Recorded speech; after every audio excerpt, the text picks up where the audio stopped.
শাস্তি আছে চারটা। নাম্বার 1, সাওয়াদান ফিল ওয়াজহি, তোমার চেহারা দিনদারিত্বের ভাব নষ্ট হয়ে যাবে, তোমার চেহারা দিনদারিত্বের ভাব নষ্ট হয়ে যাবে।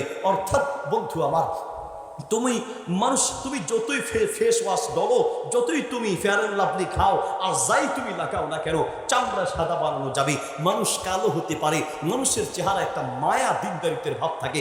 আপনি দেখবেন যতগুলো ইফতিজার আছে, যতগুলো সন্ত্রাস আছে, যতগুলো 2 নাম্বার গুন্ডা মাস্তান আছে, চেহারার দিকে তাকালেই বোঝা যায় এগুলো একটাও দিনদার না। ওদের চেহারা দেখলেই আল্লাহওয়ালা ভাব মনে হয়, ওদের চেহারা দেখলেই বোঝা যায়। আপনি চুলের স্টাইল দেখলেন, চেহারার স্টাইল দেখলেই বোঝা যায় এটা গুন্ডা নাম্বার 1, ঠিক কিনা?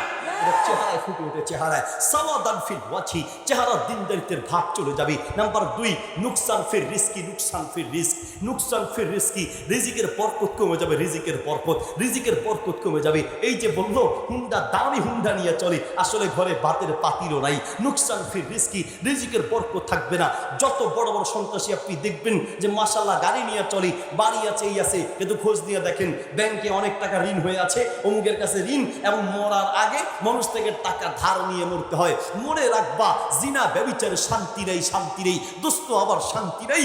বলতে চাচ্ছি নুকসান ফির রিজক, রিজিকের বরকত কমে যাবে। নাম্বার 3 নাম্বার বাক্কাতান ফি কুলুবিল খালক, মানুষের অন্তরে তোমার মাঝে, তোমার প্রতি ঘৃণা সৃষ্টি করে দেওয়া হবে। আপনি বলেন, যাকে আপনি ইফতিজার হিসেবে চিনেন, দুনিয়ার কেউ তাকে ভালোবাসবে, আর এক ইফতিজার, আর এক শয়তানের খান্ত ভাই, শয়তান তোমাকে ভালোবাসতে পারে। কোন দিনদার ভদ্র মানুষ